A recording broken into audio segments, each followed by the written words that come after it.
డొక్కా సీతమ్మ మధ్యాహ్న భోజన పథకానికి సంబంధించి ప్రతి ప్రభుత్వ జూనియర్ కళాశాలలో కూడా ఈ రోజున ఒక మంచి వాతావరణం కనపడుతుంది. ఎందుకంటే పిల్లలు ఎక్కడెక్కడి నుంచో వచ్చి ఈ రోజున విద్య కోసం ఎంతో దూరం నుంచి వస్తారు. మధ్యాహ్నం పూట భోజనం వాళ్ళకి అంటే అందుబాటులో కొంతమంది పిల్లలు తెచ్చుకునే పరిస్థితి ఉంటుంది. కొంతమందికి ఆ బాక్సులు పొద్దున్నే ఉదయం రెడీ అవ్వకపోవచ్చు. లేదా వాళ్ళ ఆర్థిక స్థితిగతులను బట్టి కూడా కొంత తెచ్చుకోవడానికి ఇబ్బంది పడే పరిస్థితులు. దీన్ని గమనించే ప్రధానంగా ఈ రోజున కూటమి ప్రభుత్వం మళ్ళీ తిరిగి 2014 నుంచి 19 వరకు అమల్లో ఉన్నటువంటి ఈ పథకాన్ని మధ్యాహ్నం మిడ్ డే మీల్స్ భోజన పథకాన్ని అందుబాటులోకి తీసుకొచ్చిన పరిస్థితి. దీనికి డొక్కా సీతమ్మ గారు అంటే శ్రీకాకుళం జిల్లాలో తెలియని వాళ్ళు ఉండరు. శ్రీకాకుళం జిల్లా మొత్తం మీద కూడా ఆవిడ ఆకలి అని వస్తే వాళ్ళందరికీ కూడా కడుపు నిండా భోజనం పెట్టినటువంటి ఆ మహాతల్లి పేరు పెట్టుకుని ఈ రోజున ఈ పథకాన్ని అమలు చేస్తున్న తీరు కనబడుతుంది. ఈరోజు ప్రస్తుతం మనం ఆకునూరు గ్రామం ఉయ్యూరు మండలం ప్రభుత్వ జూనియర్ కళాశాలలో ఉన్నాం. ఇక్కడ ఉన్నటువంటి పిల్లలు కానివ్వండి, అలాగే స్టాఫ్ కానివ్వండి, భోజన పథకానికి సంబంధించినటువంటి సిబ్బంది కానివ్వండి, వీళ్ళందరూ ఉన్నారు. ప్రధానంగా ప్రిన్సిపల్ గారు ఉన్నారు, మేడం విజయశ్రీ గారు. ఈరోజు మళ్ళీ ఈ కార్యక్రమాన్ని అమలు చేయడం కానివ్వండి, పిల్లలందరికీ కడుపు నిండా ఒక ముద్ద మనం భోజనం పెట్టగలుగుతున్నాం ప్రభుత్వం ద్వారా అనేటువంటి ఆలోచన ఎలా ఉంది అసలు ఏంటి మీరు? బాగుందండి. మంచి ఆలోచన. ఎందుకంటే మాకు కాలేజ్‌కి వచ్చే పిల్లలందరూ దూర ప్రాంతాల నుంచి వస్తున్నారు. పల్లెటూర్ల నుంచి. పొద్దున్నే 9కే కాలేజ్ అండి. చాలా మందిని అడుగుతుంటే వంట అవ్వట్లేదు, భోజనం అవ్వట్లేదు అని చెప్తున్నారు. ఇంకా భోజనంతో పని లేకుండా ఇక్కడ గవర్నమెంట్ ఏర్పాటు చేసింది కాబట్టి ఈ యొక్క సదుపాయాన్ని పిల్లలందరూ ఉపయోగించుకొని చక్కగా చదువుకోవడానికి మంచి అవకాశం. సో అన్ని దానాల్లో కూడా అన్నదానం గొప్పదంటారమ్మా. అంటే ఇది ఒక బాధ్యతగా తీసుకున్నారు. ఇదేదో వాళ్ళు చేస్తున్నట్టు కాదు. ప్రభుత్వం తరపున మనం చెయ్యాలి పిల్లలకి, ఇంటర్మీడియట్ పిల్లలకని ఈ కార్యక్రమాన్ని నిర్వహించడం ప్రతిది కూడా అంటే వాళ్ళు సోమవారం ఏంటి, మంగళవారం ఏంటి అనేది కూడా మెనూ ఇచ్చేసిన పరిస్థితి. ఎక్కడైనా రాజీ పడే పరిస్థితి ఉందమ్మా అంటే ఆ క్వాలిటీ ఫుడ్ అందించే క్రమంలో? నిన్నటి నుండి స్టార్ట్ అయిందండి. క్వాలిటీ ఫుడ్డే. నిన్న భోజనం అంతా బాగుంది. ఎమ్మెల్యే గారు కూడా వచ్చి ఆ కార్యక్రమాన్ని ప్రారంభించారు. ఆయన కూడా భోజనం చేశారు పిల్లలతో కలిసి. నేను భోజనం చేశానండి. భోజనం అయితే చాలా బాగుందండి. సో మీ ఆయమ్మ గారు కూడా చెప్తున్నా, దాదాపు 15 ఏళ్ళ అనుభవం ఉంది. నేనైతే బాగా వండగలనయ్యా, నాకు తెలుసు, నాకు ఆ నమ్మకం ఉంది, పిల్లలు కూడా బాగా చెప్తున్నారు అని చెప్పి అంటున్నారు. ఎలా ఉంది భోజనం బాగుందండి. రైస్ బాగుంది, కూర బాగుంది, సాంబార్ బాగుంది. వాళ్ళు నిజంగానే ఎప్పటి నుంచో చేస్తున్నారండి. వాళ్ళకి అనుభవం ఉన్న వాళ్ళే చాలా బాగా టేస్టీగా పిల్లలు తినే విధంగా వాళ్ళు చేస్తున్నారు. విద్యార్థులు ఉన్నారు అమ్మా. ఈరోజు ఈ మధ్యాహ్న భోజన పథకం అందుబాటులోకి రావడం, దానికి డొక్కా సీతమ్మ గారి పేరు పెట్టడం ఎలా ఉంది? ప్రధానంగా నారా లోకేష్ గారు యువకుడైనటువంటి ఈ రోజున మంత్రిగా ఉన్న ఆయన ఈ పథకాన్ని కొనసాగించడం పట్ల మీరేం చెప్తారు? నా పేరు జయశ్రీ. నేను ఫస్ట్ ఇయర్ బైపీసీ చదువుతున్నాను. ఆకునూరు ప్రభుత్వ జూనియర్ కళాశాలలో చదువుతున్నాను. ఈ మధ్యాహ్న భోజనం డొక్కా సీతమ్మ మధ్యాహ్న భోజనం ఏర్పాటు చేయడం అనేది ఒక మంచి నిర్ణయం. ఎందుకు ఇలా అంటున్నానంటే, నేను ప్రతిరోజు కొన్ని కిలోమీటర్ల దూరం నుంచి ప్రయాసపడుతూ ఉదయం 9 గంటలకు ఈ కళాశాలకు వస్తున్నాను. మానికొండ నుంచి వస్తున్నాను. కళాశాలకు రావాలంటే ఉదయం 9 గంటలకు మా ఇంట్లో భోజనం తయారవ్వడం లేదు. ఇలా కొన్నిసార్లు లంచ్ బాక్స్ తెచ్చుకున్న రోజులు కూడా ఉన్నాయి. ఇలాంటి పరిస్థితుల్లో మన ఆకలి తీరుస్తున్న మన ముఖ్యమంత్రి గారైన శ్రీ నారా చంద్రబాబు నాయుడు గారు మన ఆకలి తీరడం ఒక ఎత్తు అయితే, పోషకాలతో కూడిన ఆహారం అందించడం మరొక ఎత్తు. దీనివల్ల సమయం ఆదా అవుతుంది, విద్యార్థుల ఎదుగుదల, మానసిక వికాసానికి తోడ్పడుతుంది. ఇలాంటి మంచి అవకాశం అందించిన మన ముఖ్యమంత్రి గారైన శ్రీ నారా చంద్రబాబు నాయుడు గారికి మా విద్యార్థులందరి తరపున మరొకసారి కృతజ్ఞతలు తెలుపుతున్నాను. ఇలాంటి కార్యక్రమాలు ఇంకెన్నో చేయాలని మనస్ఫూర్తిగా కోరుకుంటున్నాం. విద్యాశాఖ మంత్రిగా లోకేష్ గారు కూడా, ఆయన యువకుడు, ఆయన బాగా చదువుకున్న వ్యక్తి. ఆయనే మీ దగ్గర మీరు మొన్న చూస్తుంటారు, ఆయన కార్యక్రమంలో విద్యార్థులతో కలిసి భోజనం చేయడం అంటే ప్రతిదీ కూడా మనం కూడా ఉండాలి, పాల్గొనాలి అనే వాళ్ళ ధోరణి ఎలా ఉంది? గతంలో ఎప్పుడైనా ఇట్లా చూసారా? ఏ నాయకుడైనా విద్యార్థులతో కలిసి భోజనం చేయడం కానీ, లేకపోతే ఈ పథకాన్ని అమలు చేయడం కానీ గత 5 ఏళ్లలో మీకు తెలిసిన సీనియర్లు కానీ ఎవరైనా చెప్పారా ఇంతకు ముందు ఉందని? కానీ లేదు. సో సంతోషమేనమ్మా మీకు ఈ పథకం అమలు అవడం అనేది? ఏం చెప్తున్నా, ఈ ఎట్లుంది, రుచి ఎలా ఉంది? ఆయమ్మ వాళ్ళు ఇక్కడే వండి వడ్డిస్తున్నాం అని చెప్తున్నారు. టేస్ట్ ఎలా ఉంది? ఈ భోజనం మాకు పెట్టినందుకు చాలా సంతోషంగా ఉంది. వాళ్ళు చాలా బాగా చేస్తున్నారు, అన్ని బాగున్నాయి.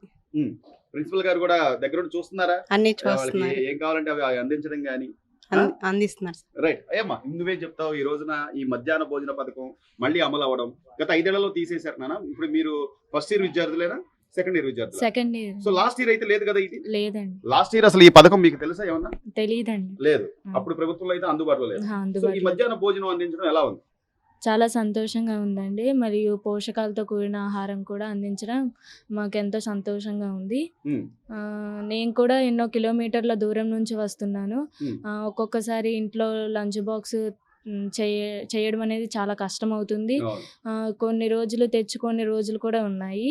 ఆ, క- ఈ ఈ మధ్యాహ్న భోజనం పథకం అందించడం అనేది ఒక మంచి ఆలోచన కాబట్టి ఈ పథకాన్ని అందించిన శ్రీ నారా చంద్రబాబు నాయుడు గారికి మా విద్యార్థులందరి తరపున కృతజ్ఞతలు నారా లోకేష్ గారికి కూడా ప్రత్యేక వందనాలు తెలియజేస్తున్నాం. ఇట్లాంటివి ఎన్నో కార్యక్రమాలను మాకు అందజేయాలని మనస్ఫూర్తిగా కోరుచున్నాం. సో ఇంటి దగ్గర పేరెంట్స్ ఎలా అనుకుంటున్నారమ్మా? అంటే ఏరా మాకు మధ్యాహ్నం భోజనం బాగుందా అడుగుతున్నారా? వాళ్ళ feedback అడుగుతున్నారా? అడుగుతారండి. చాలా సంతోషంగా ఉందని వాళ్ళు కూడా చెప్తారు. అయితే అమ్మ ఇంట్లో అమ్మగారికి కొద్దిగా ఒక పని తగ్గినట్టే. పొద్దున్నే తగ్గినట్టు మీకు హడావుడిగా పాపం ఆవిడ భోజనం వండటం కానీ అంటే తగ్గినట్టు చాలా వరకు అమ్మ మన ప్రభుత్వ పాఠశాలలు కానీ లేకపోతే గవర్నమెంట్ కాలేజీల్లో కానీ చదువుకునే విద్యార్థుల తల్లిదండ్రులందరూ కూడా ఏదో ఒక పని చేసుకునే వాళ్ళే. అటు అమ్మ చేయాలి ఇటు నాన్న చేయాలనే పరిస్థితులు కూడా ఉంటాయి. సో ఆ నేపథ్యంలో వాళ్ళకి ఈ వంట పని అనేది కొద్దిగా తగ్గింది అనుకోవచ్చా? తగ్గిందండి. బాగుందా? టేస్టీగా ఉందా?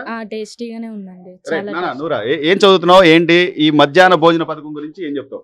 నా పేరు శ్రీనివాస్ మణికంఠ. ప్రభుత్వ జూనియర్ కళాశాల ఆకునూరు. ఫస్ట్ సిఈసి చదువుతున్నాను. ఇక్కడ భోజనం చాలా బాగుంటుంది. చాలా రుచికరంగా ఉంటుంది. పోషకమైన ఆహారంతో వండుతున్నారు. మా ప్రిన్సిపల్ గారు కూడా చక్కగా దగ్గరుండి చూసుకుంటున్నారు. వాళ్ళకి ఏమైనా కావాలంటే చక్కగా అందిస్తున్నారు. అయితే మంచి టేస్టీగానే ఉందంటావు. ఇది మధ్యాహ్న భోజన పథకానికి సంబంధించి ప్రతి చోట కూడా వస్తున్న ఫీడ్బ్యాక్ అయితే ఇది. ఎక్కడా కూడా ప్రభుత్వం కూడా ఖర్చుకు వెనకాడడం లేదు. ఈ రోజున గుడ్డు ధర పెరిగినా లేకపోతే ధాన్యం ధర పెరిగినా రైస్ ధర పెరిగినా కూరగాయలు అట్లాగే అన్ని ఖర్చులతో కూడుకున్నది అయినప్పటికీ కూడా ఒక మంచి పని చేస్తున్నాం. ఒక ముద్ద భోజనం పెట్టడం అనేది ఒక మంచి పని అనేది వాళ్ళ ఇది ప్రధానమైనటువంటి అంశం. మేడం ఈ మధ్యాహ్న భోజన పథకానికి సంబంధించి మేడం ఎలా ఉంది? విద్యార్థుల నుంచి ఫీడ్బ్యాక్ అయితే ఎలా ఉంది వాళ్ళు భోజనం చేయడం అనేది? మొన్న 4వ తారీఖు నుంచి ఇది మొదలైందండి. డొక్కా సీతమ్మ గారి మధ్యాహ్న భోజన పథకం అనేది ఈ మొన్న 4వ తారీఖు నుంచి మొదలు పెట్టారు. చాలా బాగా చేస్తున్నారు. పోషకాహారాలతో కూడిన పదార్థాలను పెట్టడం అనేది పిల్లలకి మానసికంగా వాళ్ళు ఎదుగుదలకి ఈ వయసులో చాలా అవసరం. అందుకని మానసికంగా ఏంటి శారీరకంగా ఏంటి చాలా అవసరము. చక్కగా ఆ మెను అంతా కూడా సమతుల్యంగా ఉంది. మొత్తం అంతా వారంలో సమతుల్య ఆహారాన్ని ఇస్తున్నారు అనమాట. ఏ రోజు ఏ పోషకాహారం కావాలనేది ఒక బ్యాలెన్స్డ్ ఫుడ్ అనేది వీళ్ళు ఇవ్వడం జరుగుతుంది. ఇది పథకం పెట్టడం అనేది ఇది వరకు పిల్లలు చాలా ఇబ్బంది పడేవారు. ఎందుకంటే వాళ్ళకి బాక్సులు అవ్వక తినక కాలేజీలకు వచ్చి మాడిపోయి పూర్తిగా క్లాసుల మీద శ్రద్ధ పెట్టలేక ఏకాగ్రత చూపించలేక అలా ఉండేవారు. అలాంటిది ఈ మధ్యాహ్న భోజన పథకం ఒక రకంగా వీళ్ళకి చాలా సౌకర్యం. ప్లస్ మాకు కూడా ఒక రకంగా పిల్లల నుంచి తినలేదే అయ్యో వీళ్ళు తినకుండా ఆకలితో ఉన్నారనే బాధతో మాకు కూడా మనసులో ఎప్పుడు అనుకుంటూ ఉండేవాళ్ళం. అలాంటిది లోటు అనేది తీరిపోయిందండి మధ్యాహ్న భోజన పథకం పెట్టడం ద్వారా. ఇది చాలా చాలా చాలా మా జూనియర్ కళాశాలలకి చాలా అవసరం కూడా. ఒకప్పుడు పిల్లలు ఈ వయసులో ఏంటంటే వాళ్ళు తెచ్చుకోరు. వాళ్ళు ఏంటంటే ఇంట్లో వండినప్పటికీ కూడా కొంతమంది తెచ్చుకోరు. కానీ ఇప్పుడు ఏంటంటే ఇక్కడ పెట్టడం వల్ల వాళ్ళు కంపల్సరీగా తినాల్సి వస్తుంది. ఆ విధంగా పిల్లలు తినడానికి కూడా అవకాశం ఉంటుంది. ఈ పథకం ప్రవేశపెట్టిన ముఖ్యంగా ఈ ప్రభుత్వానికి మా అధ్యాపకుల తరఫున కూడా చాలా ధన్యవాదాలు తెలియజేసుకుంటున్నాం. అంటే ప్రభుత్వ కళాశాలకు సంబంధించిన అధ్యాపకులుగా ఈ రోజున ప్రైవేట్ కళాశాలలు కానీ లేకపోతే ప్రైవేట్ స్కూల్స్లో కానీ అంటే ఒక కార్పొరేట్ సిస్టమ్ అనమాట. అక్కడ మనం భోజనం చేయాలన్నా చదవాలన్నా బుక్స్ మొత్తం అంతా ఒక ప్యాకేజ్ ఉంటుంది. ప్రతిదీ కూడా డబ్బుతోనే సంబంధించింది. కానీ ప్రభుత్వ కాలేజీలు అనే పాటికి అది దాన్ని ప్రభుత్వం భరిస్తుంది. పుస్తకాలు కానీ ఈ రోజున కొత్తగా ఈ భోజన సదుపాయాన్ని కూడా కల్పించడం అంటే ఎక్కడా కూడా కార్పొరేట్ స్కూల్స్కి కాలేజీలకి తగ్గకుండా ఈరోజు తీసుకుంటున్న నిర్ణయాలు ఎలా చూడాలి? ఇప్పుడు మధ్యాహ్న భోజన పథకమే కాదండి, వీళ్ళకి ఉచితంగా మన పుస్తకాలు బ్యాగులు కూడా ఇచ్చారు. పాఠ్య పుస్తకాలు టెక్స్ట్ బుక్లు దాంతోపాటు నోట్స్లు బ్యాగులు కూడా ఇచ్చారు. వీళ్ళకి ఇది ఏంటంటే మా కాలేజీలకు వచ్చే వాళ్ళు ఫైనాన్షియల్గా కింద స్థాయిలో ఉంటారు కాబట్టి ఇది తల్లిదండ్రులకి వాళ్ళ కుటుంబాలకి కూడా ఆర్థికంగా వాళ్ళకి ఎంతో సపోర్ట్ అవుతుందన్నమాట.